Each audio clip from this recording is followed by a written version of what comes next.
Hello everyone, welcome to back my channel. I hope everyone is having a wonderful day. Before starting the video, please go ahead and hit the subscribe button and give this video a thumbs up. The bold and the beautiful spoilers reveal there is a preview clip for the week of June 30th, 2025. It shows Luna Nozawa, Lisa Yamada, pointing a gun at Steffy Forrester, Finnegan Jacqueline McInnes Wood. Meanwhile, Sheila Carter Sharp Kimberlyn Brown warns Taylor Hayes, Rebecca Budig. Let's start off with Liam Spencer, Scott Clifton. We know from the official spoilers that he gets another update from Grace Buckingham Cassandra Creech. Unfortunately, it isn't good news.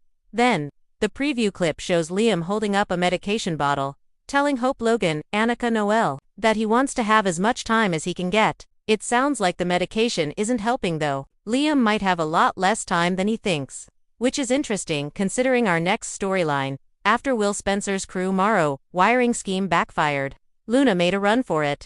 When Sheila realizes Luna is a fugitive, she will make a horrifying realization. Sheila turns to Taylor and warns her about Luna. The waitress tells the psychiatrist.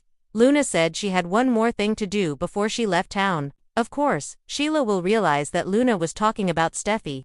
The problem is that Steffy gets called to the art school, but that is just a trick to get her there.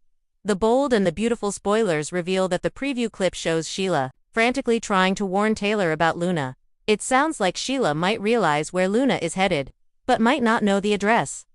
Or, maybe Sheila really wants to meet with Steffy to warn her, but Taylor isn't sure about telling her. In the end, Taylor might realize that Steffy's life is worth the risk.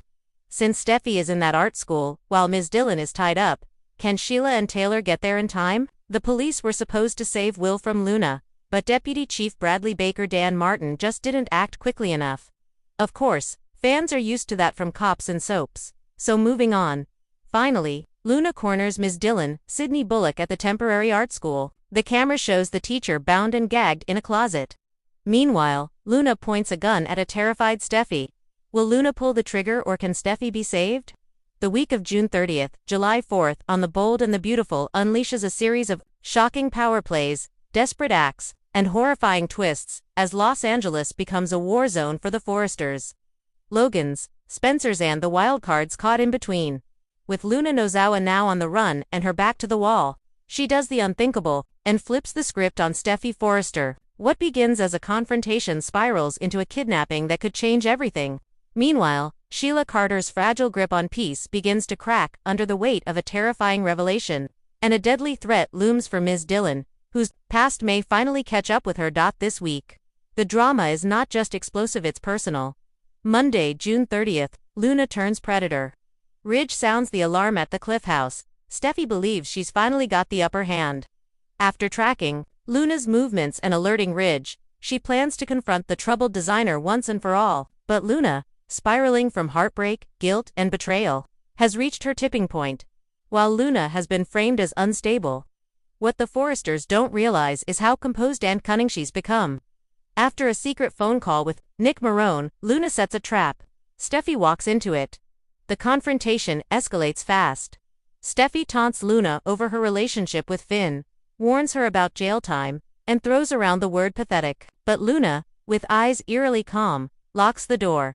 "You should have stayed away from me," she whispers. By episode's end, Luna has Steffy restrained in a luxurious, windowless safe room built for panic scenarios, one she found on a property once owned by Bill Spencer's security company. Steffy realizes too late she's been outplayed. Meanwhile, Ridge grows increasingly worried when neither Luna nor Steffy return his calls. Brooke, sensing something off, pushes Ridge to consider that this feud is far from over and may be on the edge of turning criminal. Tuesday, July 1st, Luna's ultimatum. Sheila's nightmare returns in captivity. Steffy struggles to maintain composure. As Luna delivers her manifesto, she doesn't want revenge, she wants truth. Luna demands Steffy record a confession, admitting she lied to Finn, smeared Luna's name, and manipulated the entire situation. "I'm not the monster," Luna says, coldly, "but maybe you are." Steffy, horrified but calculating, tries to bargain, gaslight, and manipulate her way out. Luna, however, is unmoved. Back at the Cliff House, Finn receives a cryptic message from Luna. A photo of Steffy bound but unharmed with the caption, "Tell the truth or lose her." Finn is shaken to his core and runs to Sheila, desperate for insight. For all of Luna's instability, Sheila recognizes a pattern. The calm before something unhinged. She's on the edge, Sheila warns. And you pushed her there. But Sheila's own world is about to implode. A mysterious package arrives at Sheila's door. Inside is a blood-soaked photograph and a note that simply reads, "Remember Cabo?" Sheila turns white as a sheet. Whatever happened in Cabo, a long-buried crime or secret someone knows. And they're coming. Wednesday, July 2nd. Ms. Dillon's past resurfaces. Finn breaks down Ms. Dillon, the elusive and enigmatic new art director at Forrester Creations, has mostly stayed out of the personal mess until now while mentoring Hope. Ms. Dillon receives a phone call that stops her in her tracks.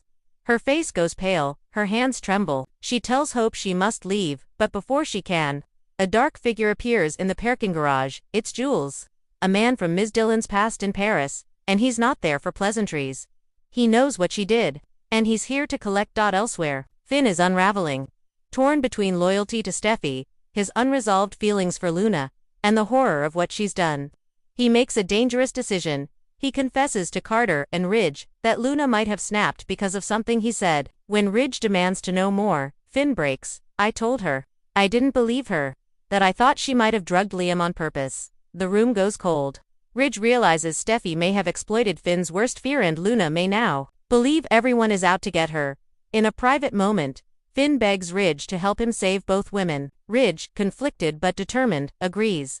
Thursday, July 3rd. Steffy escapes Sheila's house of cards by sheer willpower and ingenuity. Steffy frees herself but not before leaving behind the confession Luna demanded. She doesn't do it out of guilt, but strategy, to make Luna feel safe.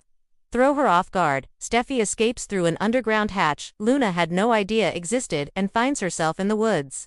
Bleeding and disoriented, but she's free. Meanwhile, Sheila begins to lose her mind. The photos from Cabo were supposed to be destroyed. What happened? They're rumors of a young man's death. A cover-up, a betrayal could blow her life apart. Sheila turns to Deacon, who is horrified when she tells him about the boy and what really happened on that drunken trip 2 decades ago. A boy named Cadden, who was never supposed to be found. "I think he's alive," Sheila whispers. Deacon thinks she's imagining things, but she's not. Later that night, Sheila receives a second package, a torn journal entry written in a teenage boy's handwriting. "You left me there. I remember." Friday, July 4th. Explosive confrontations. Ms. Dillon attacked its Independence Day in Los Angeles. But no one is celebrating. Steffy returns home and demands that Finn choose once and for all her or Luna. Finn, shattered and ashamed, says he can't make that call yet. That sets Steffy off, and she slaps him. "Then you're as weak as I thought." She spits. Across town, Luna, unaware Steffy has escaped, arrives at a beach property where she finds Bill Spencer waiting for her. He's furious, not just at the situation but at how far she's fallen. But Bill is also conflicted. When Luna asks, "Would you still protect me if I went too far?" he hesitates. "You're not beyond redemption," he says quietly. Yet, meanwhile, Ms. Dillon is confronted by Jules in her office. She tries to remain composed, but when Jules starts revealing secrets, fake identities, a fraud scheme, stolen funds, Hope overhears. Ms. Dillon throws herself at Jules to silence him, but he pulls a knife. The screen cuts to black with Hope screaming. Cliffhanger. Friday ending. The fireworks begin as fireworks erupt over the Forrester estate. The screen flashes between multiple scenes of chaos. Sheila tearing her home apart, sobbing, whispering the name Cadden as a shadowy figure approaches her back door. Steffy, packing a bag and leaving the Cliff house in tears. Luna falling to her knees in the sand. As Bill turns his back and walks away, Ms. Dillon bleeding on the floor, whispering to Hope, "You have to finish what I started before it's too late." Thanks for watching this video, and please subscribe our bold and beautiful update YouTube channel for more update news.